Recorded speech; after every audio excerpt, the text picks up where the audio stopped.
Listen, brothers and sisters, white people are racist.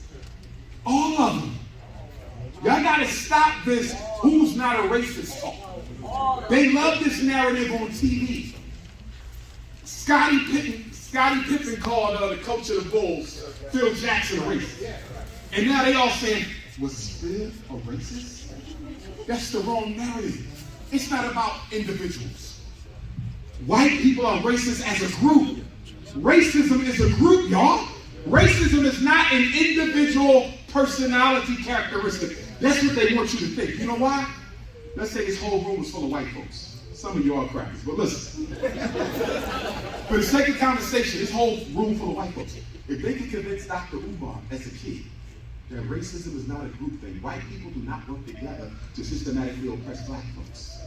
That means every time I meet a white person, I have to give them the benefit of the doubt. Do y'all see this? I have to let them in my life. I have to let them in my circle. I have to give them a chance to show me that they're not to be trusted. But what you fail to realize, one chance might cost you your life. All those lynch victims, one chance. James Byrd, Jasper, Texas, 1997, 98. Them white boys who drug our brother to his death, they were his friends. One chance. That's how white folks keep black people distracted. That's why we can't get involved in black liberation, because I got to study this white person before I judge him. I got to study this white person before I judge him. I got to study this white person before I judge him. But when the white person walks in a room full of black folks, it's all one. You got to understand all white people are racist. There's not a white person. The Scandinavians is racist. The French is racist. Italians, Anglos, Jews, they have to be. What do you mean they have to be racist? Because white people are genetically inferior. What do you mean by that? The white man can only reproduce himself in a white woman. The white man cannot reproduce himself in a black woman, Latino, Chinese, Arab, Mexican. Anything the white man touch produces more of that. He's genetically recessive. The black man is genetically dominant. If I touch a white woman, that's a black child. Chinese woman, that's a black child. Not that you cool, sure, because I hear, yup. I can't even make a damn point. I can't even look at it there, yeah. The Chinese cookies, yeah. Yeah. I knew he'd come around, yeah. I want to be a Mexican, yeah. But the point that I'm making, not that black men should, because I'm against it totally. But if I touch the woman of another community, I make myself. And I'm the only man in the world who can do that. The black woman is the only woman in the world that can do that. This is why they don't like you. This is why nobody likes us. This is why we have no friends. They hate the fact that the black man can reproduce himself with his child. They hate the fact that the black woman can reproduce herself. And then they shame you into not having children. You're the only people in the world who get shamed for having large families. I was in China twice. They making babies. East India making babies. You think they listen to the white man talking about some damn birth control? East India is like the third fastest growing country in terms of population. China is second. Ain't nobody listen to the white man. The reason the white man say stop having babies, because his women don't do a good job of keeping her. Oh, you ain't read the news? Last year, it was reported, or the year before, that 25 of the 50 United States, listen to me, and then I want you to do your research, so you don't think I'm making this up. You'll find it. 25 of the 50 United States reported a population growth rate of 0% for white people. Do you know what that means? That means in those 25 states, that is half the country, more white people are dying than are being born. So if you're wondering why,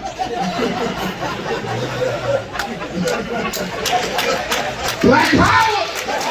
Black power! Black power!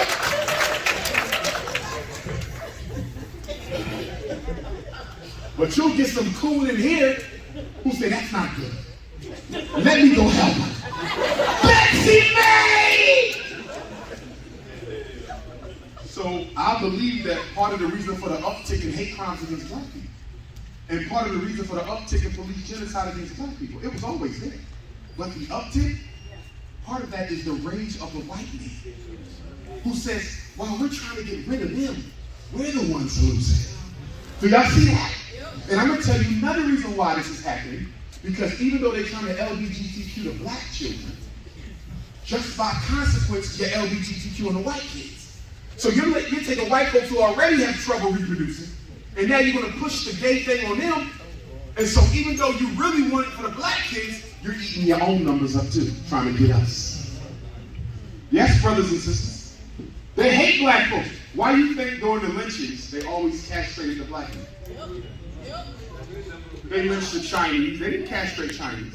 During the anti-Chinese movement in the 1800s, they couldn't stand Chinese, but they didn't castrate. They hung Jews. They hung Italians. They hung Mexicans. They hung Native Americans. They did not castrate. 99% of the time, whenever they hung a black man, they castrated. Why did they castrate the black man, but they didn't castrate the other men?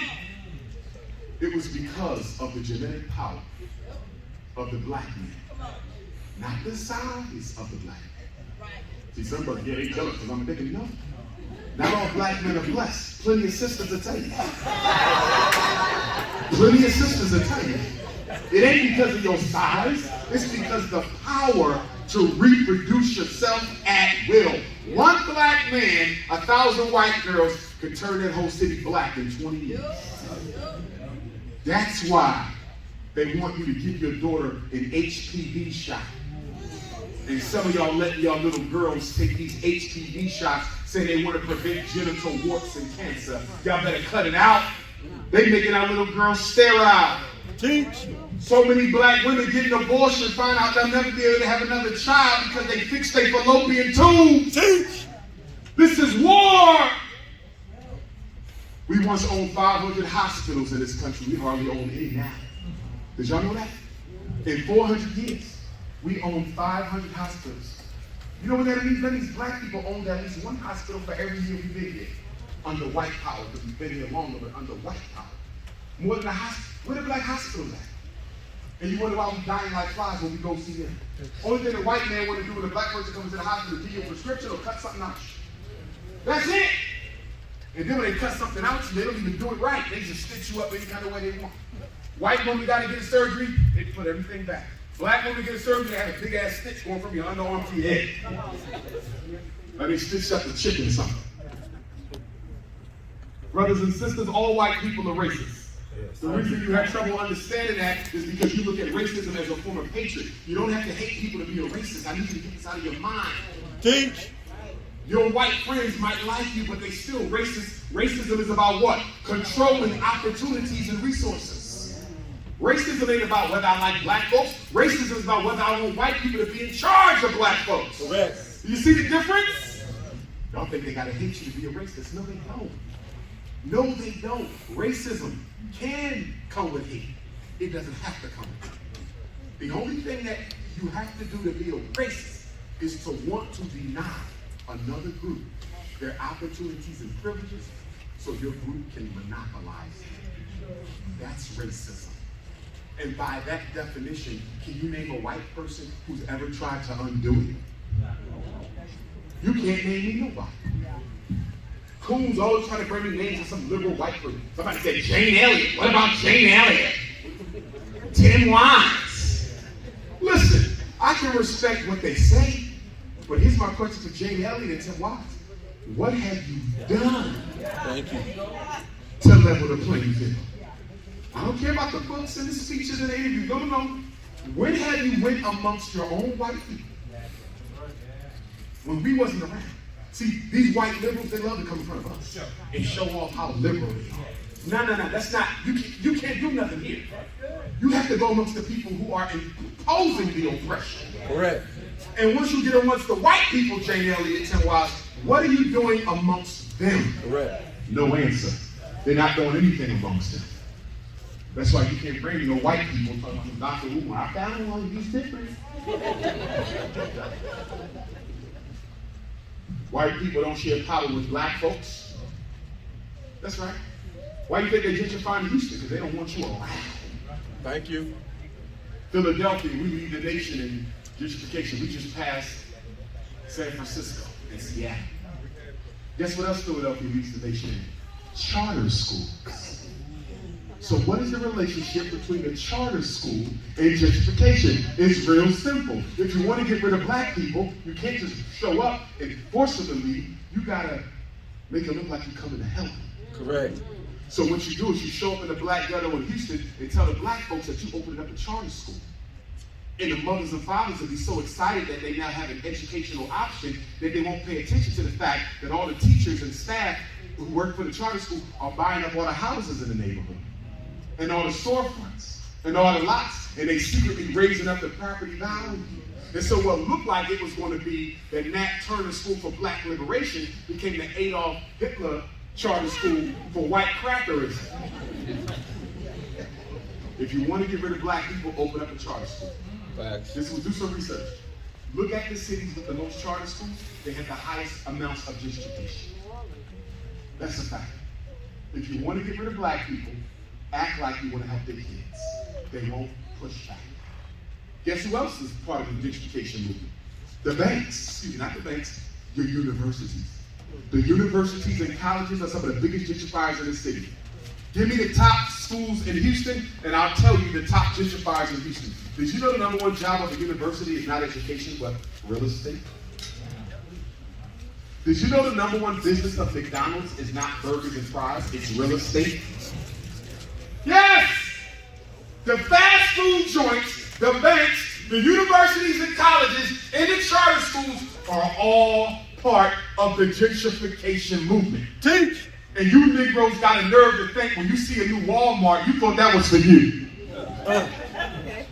I was in the ghetto the other week, they built a new Walmart in North Philly. I had a Negro saying, wow, look what they gave us. Negro, three things when you see them, you know you ain't got much longer in that neighborhood. Walmart, Facts. movie theater, Facts. Starbucks. Facts.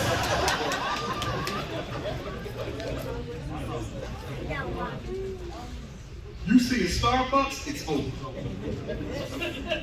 Negroes come and say, oh my God, my neighborhood has improved so much. When I was growing up, we didn't have a Starbucks. Now we got a movie theater. I can walk to the movies. I got a Walmart down the street.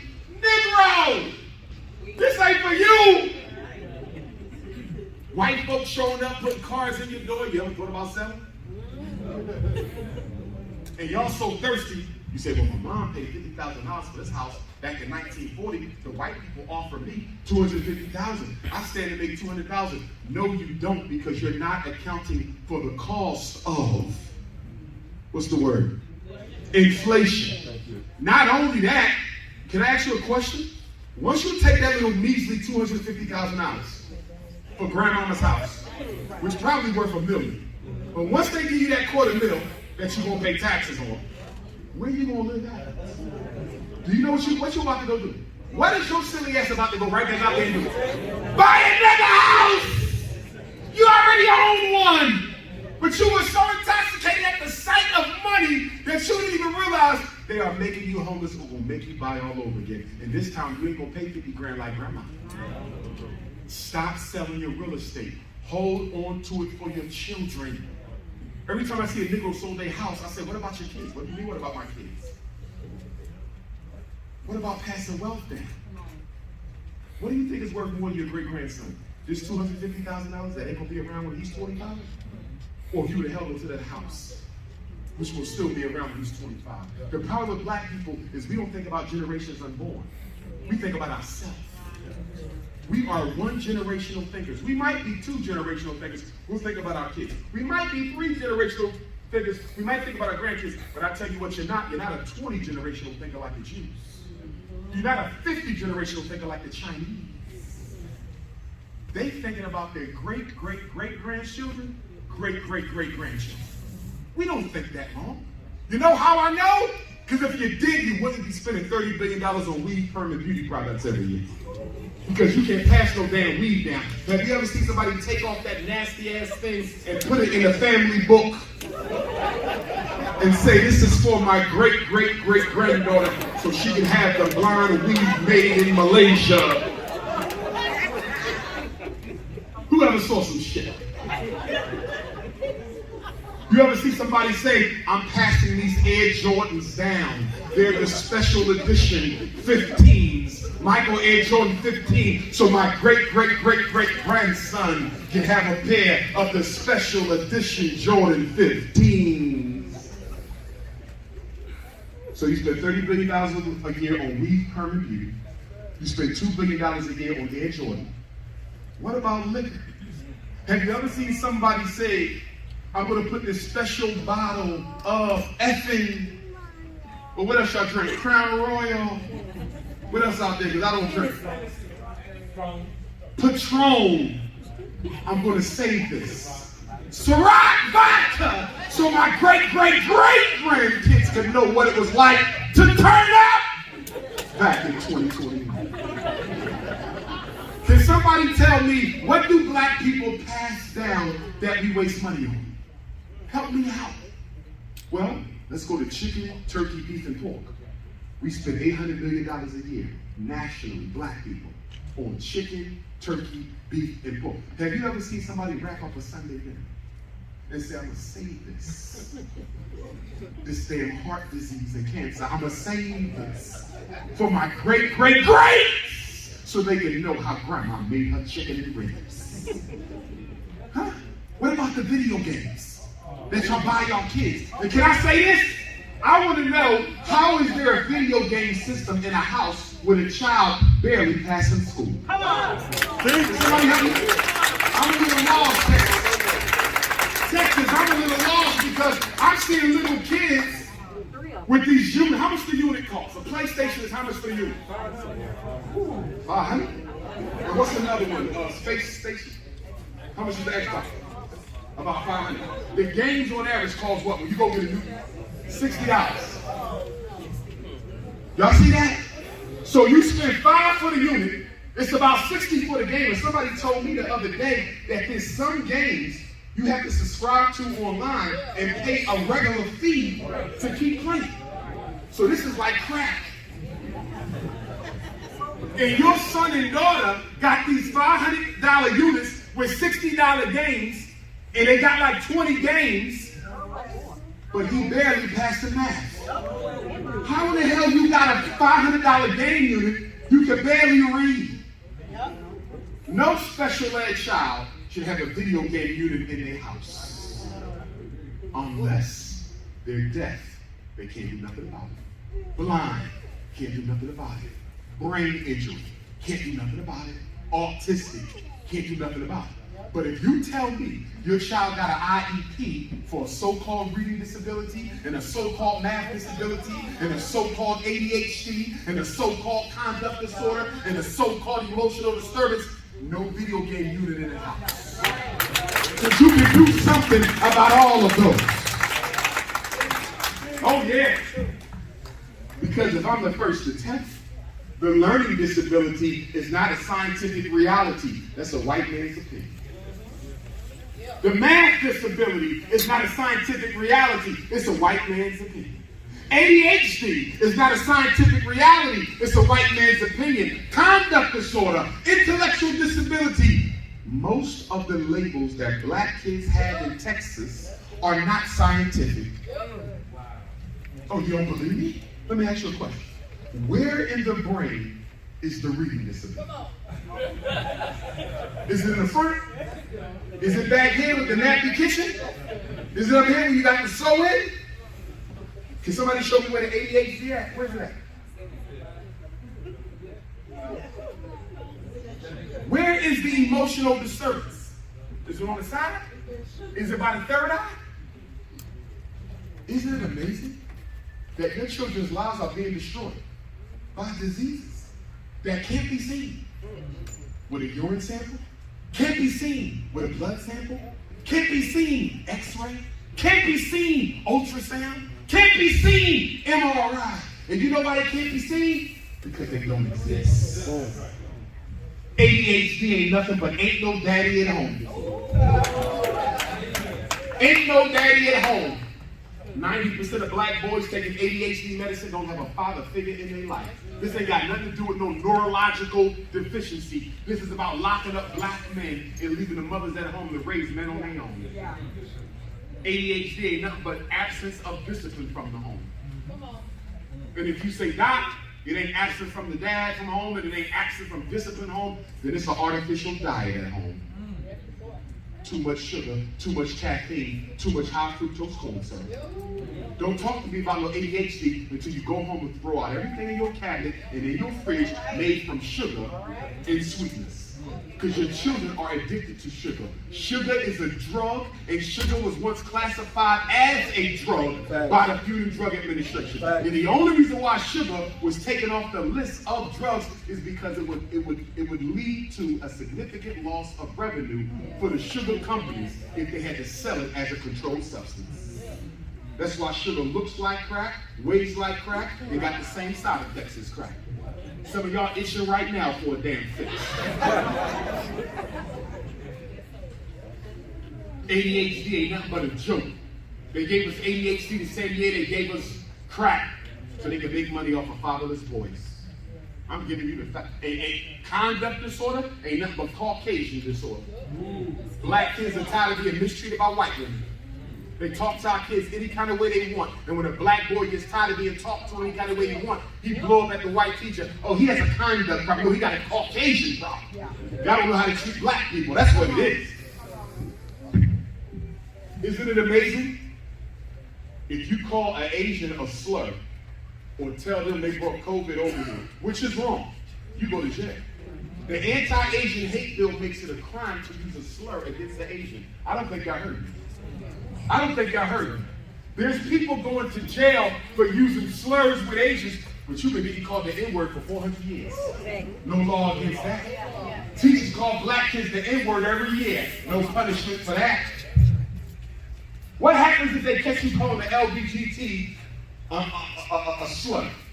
You lose your damn job. Kids get expelled from school, but you call somebody the N-word, no consequences. And part of this is our fault because we want to be accepted by white folks. The biggest reason why black people have to make more progress is because you want to be accepted by the people you have to fight. You can't win a war when you're in love with the opponent. You can't win a war when you're in love with the opponent, brothers and sisters. We got to wake up and we got to militarize our consciousness before they get rid of all of us. Black people talk about, I'm tired of white people. I'm ready to go to Africa. Okay, you can go to Africa, but I'm telling you right now, you ain't going to Africa. If I can help it, if you got a damn white spouse, weave a perm.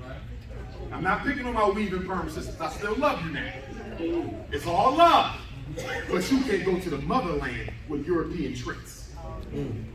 Because Africans in Africa look up to us because we're from over here with this powerful white man. So if you go over there with weave and perm, they're going to think that's what they should do. Can't do it. You ain't going over there with no S-curl or Jerry curl either. This is Houston. I heard y'all do that down here. 100 degrees with a damn Jerry curl. Shake! H-Town, still knocking boots. But here's my thing. Do you know that there's almost 20 cities for sale in the United States of America? Google on your phone. Get on your phone and type in cities for sale. There's 24 cities for sale. So if you're so tired of white folks, somebody help me understand. And if I'm not mistaken, one of them is in the state of Texas. There's a whole city for sale in Texas right now. West Texas. So if we really wanted to be so free, so damn much, why don't we just all raise the money, buy the damn town? They already got all the institutions there, you just got to fix them up and open them up. If black people wanted to be free, why don't we just go and take over a town? You ain't got to worry about police genocide no more. You know why? Because you want to incorporate your own police force. You're going to incorporate your own judges. You're going to incorporate your own prison, your own fire, your own city emergency. You ain't got to worry about no more police genocide. You can have your own town. So can somebody tell me, with all the Black Wall Streets we've been celebrating, why black folks ain't bought none of these towns yet? Now, there's one group in Georgia. There is one. Y'all might have heard of it. It's 19 families got together, and they bought a bunch of land, and they built it from the ground. They're the only ones I know about. You know why you ain't buying none of them towns? Because you don't want to be free. You want white people to accept you. Yes, you do. You absolutely want to be liked by white folks. That's why soon when we graduate from college, we move right into a white suburb. Don't we? Black people definition of success. If you don't live with white people, you are not successful as a black person. You gotta live with white folks. And then you talk about how violent the inner city is, but soon when white people start gentrifying the neighborhood, you follow them right back into the ghetto. I thought we was violent. Why did you come back? Because white folks changed the definition of what looks good. Now you can live in the ghetto and look good. Stop letting white people define your reality, brothers and sisters. Now let me talk to the parents for a minute, and I'm going to wrap this up and take a few questions before I start signing these books. My parents, 10 things. 10 rules you can use in order to succeed in the schools. Number 1, don't ever go to a meeting for your child again at any school in Texas. I don't care if it's a public school, private school, charter school, parochial school, independent school, don't go by yourself. Always take somebody with you. No parent goes to a meeting alone. And why don't you go to a meeting alone? Because public schools are criminal enterprises. And you need a witness to any decisions, you need a witness to any arguments. Black mother, y'all make a big mistake when y'all go to these schools by yourself. You have nobody to testify as to what they said. Well, they told me they wasn't going to suspend them no more. Who heard them say that? There was 20 white people in there. I promise you, not a single one of them crackers is going to admit they heard that.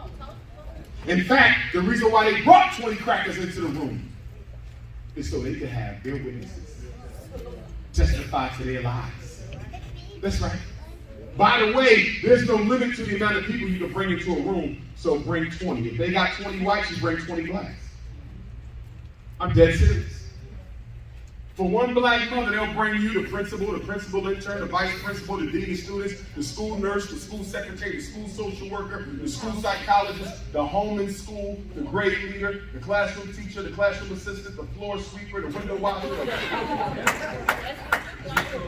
One black mother, 20 white folks. Why they there? To make sure they have enough evidence and to also intimidate you. And so, number 1, don't go to no meeting alone. And number 2, do not be intimidated. I want you parents to understand that you are always the expert on your child. Did y'all hear what I just said? And you talking to a certified school psychologist right here.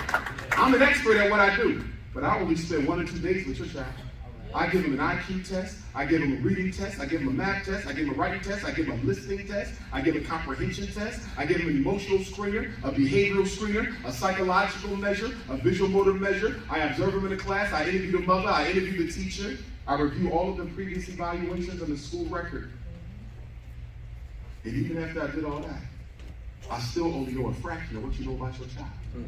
So I'm telling all the mothers in here, and all the fathers in here, and all the grandparents in here, stop letting white people convince you don't know what you're talking about. Because guess what? The only person who has to live with the decisions made in that room, there's only 2 people who got to live with the decisions you let the white folks make about your child in that room, and that is you as the parent and that child as the student. Those white folks will never see him again. He can pass them on the street and try to speak, and they might call the cops on him. Stop letting white folks change your mind. Next rule, stop getting children 8 years old and younger evaluated. You are an embarrassment. Why am I seeing 5-year-olds get tested for ADHD? Why am I seeing 6-year-olds getting tested for reading problems? Why am I seeing 7-year-old first graders getting tested for math? Why am I seeing 8-year-olds get evaluated for conduct disorder? Are you crazy? You don't let nobody test your baby. That's crazy. Is it legal? Sure. Is it good practice? Hell no. Why not? The younger a child, the more likely the diagnosis may be wrong. Did y'all hear what I just said? I'm going to say it again. The younger the child, the more likely the diagnosis will be wrong. Right now, I got all these parents hitting me up about autism.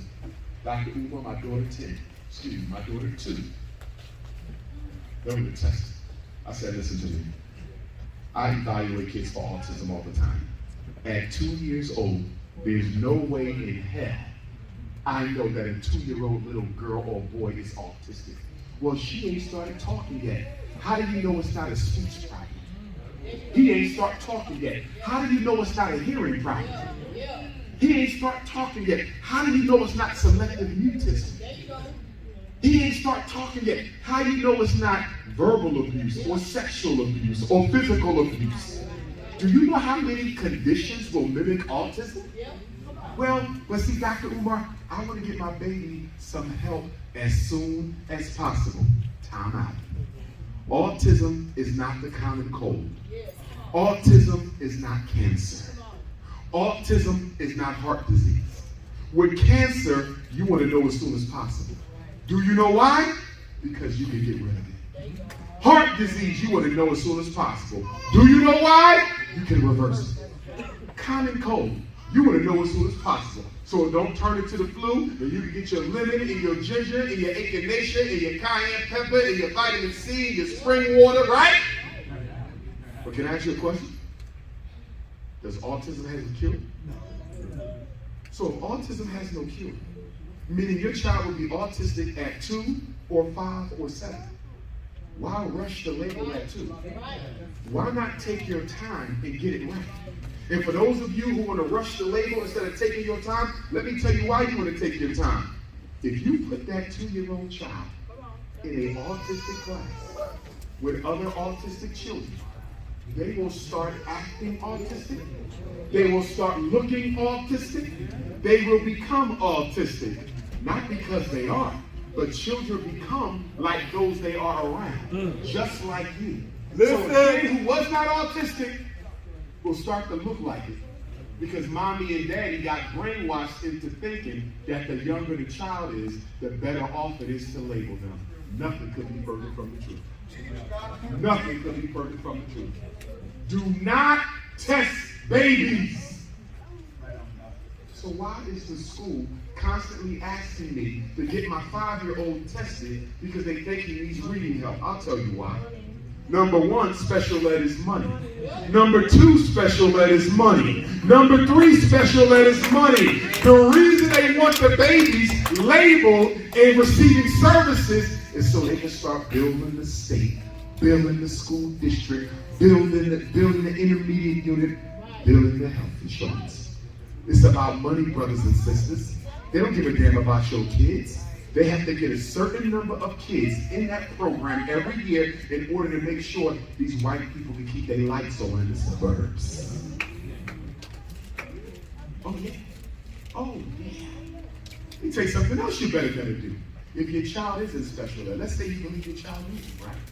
Every 3 years in the United States of America, special ed children must be tested. Every 3. Did everybody hear what I just said? Every 3 years. So if your child was tested in the 3rd grade, they have to be reevaluated in the 6th, reevaluated in the 9th, reevaluated in the 12th. But guess what? The school is allowed to give you a waiver form. What is a waiver form, parents? It's the form you can sign saying, my child don't need no more testing. He can just keep on getting special ed. Can I ask y'all a question? If your child been in special ed for 3 years, why in the hell would you sign a waiver to not let the school psychologist test your child again to see if he's made any improvements? You want to know why you're going to sign a waiver? Because they're going to get you in an IEP room and they're going to start brainwashing you. And they're going to say stuff like, he's doing so good. He is right where we want him to be. I am so proud of Jabari.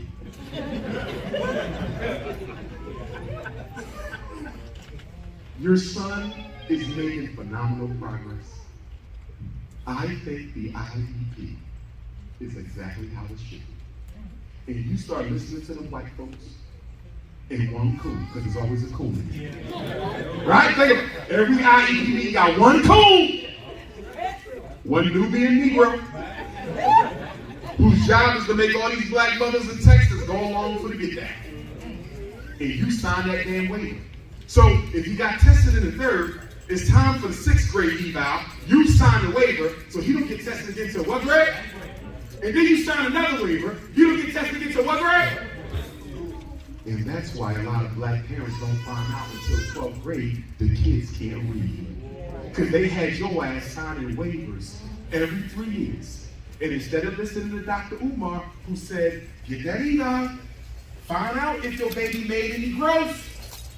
The school is going to make it look like he made growth because they want to keep getting the money and they don't want the teacher to lose their job.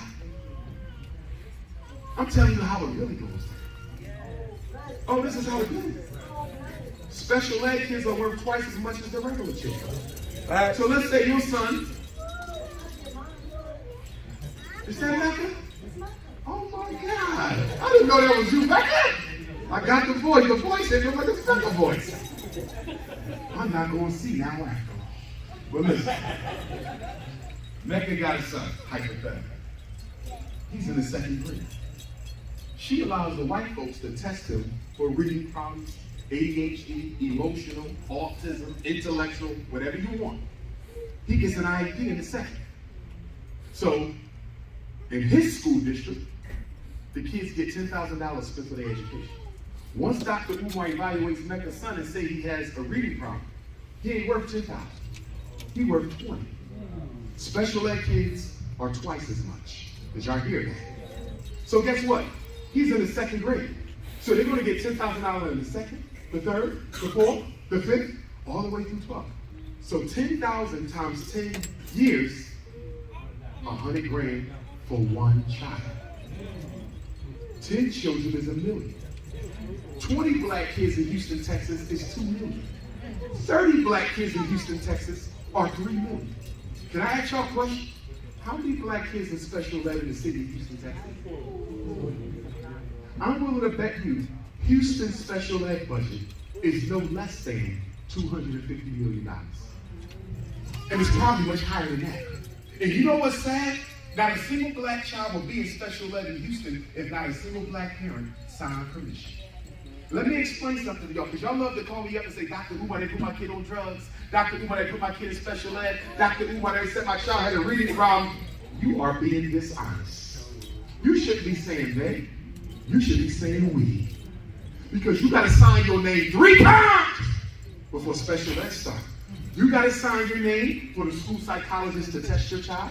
You have to sign your name to agree with my psychological evaluation report. You have to sign the IEP. And you have to sign the special ed service agreement. Without a special education service agreement, they cannot take your child out of that class and put it with the special ed teacher. You had to sign 3, 4 papers before your child went to special ed. And you know what really makes me upset with a lot of our parents? Is when you call me for help, my first question to you is, what is your child's disability? Guess what? 90% of the time, y'all don't even know. So let me get this right. You get a new IEP every year. So that means you had to sit in a meeting at least once a year and sign your name on the paper, and your child is in the 8th grade, been in special ed since the 1st, and you can't even tell Dr. Umar what the disability is? That's striking. There's only 13 of them, y'all. Speech and language impairment, deafness, blindness, traumatic brain injury, orthopedic impairment, multiple disabilities, a child who is deaf and blind, other health impairment, autism, intellectual disability, and emotional disturbance. And I'm missing one. But traumatic brain injury, if I didn't say it, there's only 13 of them. You mean to tell me you don't even know why your child is receiving an inferior education? We got to do better. We got to do better. Some of y'all don't know when the last time your child got evaluated. I don't know. Do you have the evaluation? Let me look at it. Email it to Dr. Umar Johnson at Yahoo. I don't know where it's at. So what the hell are you calling me for? You know nothing. And you wonder why they screwing your child over. Every school has a blacklist. You know what a blacklist is? It's the list of black parents you know you better not mess with. They are organized. They are serious. They advocate for their children. They are not scared of white folks. If you're not on that list, you're not a good parent. It's just that simple, brothers and sisters. What else do I need y'all to know?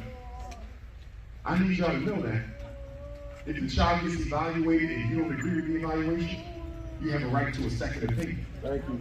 It's called the Independent Educational Evaluation, IEE. You're going to get a copy of my book today. All this is in it. All this is in the book. That's why you need to get Black Parent Advocate today. I didn't write it for my help. I wrote it for you. And I wrote it because once that Frederick Douglass Marcus Garvey Academy School is up and running, I will not be available to help y'all as much as I've been doing it over my past 20 years of being a school psychologist. I'm not going to be available because I got to make sure the kids are learning. So I wrote that book so you have something in your hands that when you have a problem, you can turn to the problem. This is the letter that I need to send to the school. My son informed me that you forced him to stand for the Pledge of Allegiance, even after he told you he doesn't pledge the flag. You told my son that he has to tell you why he doesn't pledge the flag in order to be exempt from pledging the flag. Well, I'm here to tell you that the United States Supreme Court has already ruled that no child can be compelled to say the pledge or stand for it. Right. And because it is a constitutionally protected right under the First Amendment, my child doesn't have to explain why he's not pledging the flag. The next time you harass my child about this fake-ass white patriotism, I'm gonna kick your ass. Sincerely, Asada Shakur. You gotta know your rights. You gotta know your rights, brothers and sisters. That's why I gotta come back and do the boot camp. Because a lot of times when they evaluate your kids, they're using old tests. Let me say this again. Some of your children are being tested on outdated assessments. Do you know how powerful it would be for you to write a letter and say, the IQ test you gave my son hasn't been used for 20 years. Can you please explain to me why you didn't use it currently? They're going to look at you like you're crazy. How the hell do you know that that's an old test? I'm going to tell you what else you better stop doing. Never let them give your child an abbreviated intelligence test. There's something called an abbreviated. A regular IQ test takes at least an hour. Abbreviated takes 10 minutes. And they are classifying black kids as retarded on a 10-minute IQ test. Oh yeah. And some of you love white folks so much, you didn't even question the damn scores. You know why black kids score lower than the white kids and the Chinese? It ain't because the white kids and Chinese are smart. It's because in the IQ test, you got 4 scales that go into the overall IQ score. You got nonverbal reasoning, how well you can solve problems that don't require speech. You got processing speed, how fast you can execute. You have working memory, how well you can hold multiple pieces of information in your mind and work upon them at the same time. And then there's one more. What's the last one? Verbal comprehension, intelligence. You know what this is? This is the words and ideas and definitions and concepts that white people use, that black people don't know and don't need to know for nothing relevant in their life. Are y'all following me? It is this one scale of the IQ test that explains why the black kids are always doing 15 points lower than the white kids. So then you might say, Dr. Umar, why don't they just take out the verbal comprehension and use the other 3? And my answer to that is, are you crazy? Because if you take out the white words from the IQ test, guess what happens to the scores now? Black kids might start outperforming the white kids. America can't let that happen. You know why? Because if America lets the black kids outperform the white kids, now you got to explain why there's only one black kid working on a medical degree at the University of Texas. Now you got to explain why there's only one black man in the engineering program at the University of Dallas. See, the way that they can deny opportunities to black people is by making sure we score low on the test. I don't believe you, doctor. But let me ask you another one. What is the relationship between your LSAT score and your ability to finish law school? What is the relationship between your MCAT score and your ability to finish med school? What is the relationship between your SAT score and your ability to finish college? What is the relationship between my graduate record examination score and my ability to earn my doctorate in clinical psychology? Do you know the relationship between the two is almost a perfect 0? There is no relationship. So let me ask you a question then. If the LSAT score has nothing to do with how well you do in law school, and if the MCAT score has nothing to do with how well you do in med school, And if the GRE has no relationship to how well you do in college, and if the SAT and ACT has no predictive validity for how well our kids are going to do when they graduate from high school and go to college, why do they still give these tests? You know why they give these tests? Because it is a way to discriminate against black people in front of your face without you even knowing. That's why they do it. The test score is the new Jim Crow sign in Texas. 80 years ago, if they didn't want no blacks at the University of Texas, they simply said so. No blacks. They can't say that no more. So you know what they do now? They test you out. Do not apply to the University of Austin unless you have an 1800 on your SAT. Do not apply to the University of Texas Law School unless you got at least a 30 on your ACT.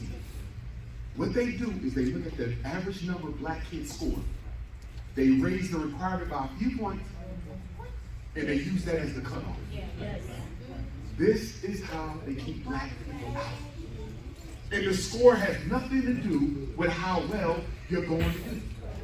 Have y'all noticed that there's a trend right now where the colleges are now accepting applications without the test scores? Have y'all been seeing this? Now here's the question.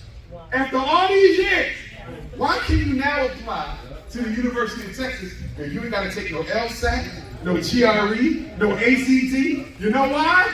Because they have already kept so many black people out that they don't have to use it no more. It's the same reason why they legalized marijuana after they sent 1 million of us to prison. Because crack and guns, they locked up so many black men, they don't need marijuana no more. Once they achieve their goal, it goes back to normal. Can I give you something else that will go back to normal? 20 years from now, I promise you. 20 years from now, I absolutely promise you, it might not take 20, but by 20, there's going to be a counter movement against the LGBTQ. I promise you. Once they get the black birth rate to where they want it at, there's going to be a counter movement and they're going to start promoting same-sex families all over again. I promise you. This is only being done until they get our numbers under control. And why did they release the COVID? The number one reason they released the COVID disease, pandemic, scamdemic. Cut it out. Cut it out, ladies. You know why they released the scamdemic? Because people are living longer. And the oldest people in the world are black. And most of them are in Africa. And the United Nations said, according to our global estimates, in the next 20 years, there's going to be more old people than young people. Now, here's my question to y'all. Why is that a problem that people are living older? Think about this from a capitalistic perspective. Under capitalism, there's only two people who matter. Those who work to make the stuff we sell, and those who buy the stuff we make. If I can exploit your labor, and if I can exploit your dollar, you're no good to me. Now let's think about old retired people. They don't work, so you can't exploit their labor. And they don't need much, so you can't exploit the dollar. But they do become dependent on the society that they paid into, right? So they expect a little bit back. But the white man says you shouldn't be expecting nothing back. So the reason they released the scamdemic is to kill as many old people as they can. What does Cicely Tyson, Marvelous Marvin Hagler, Hank Aaron have in common? They were all elders.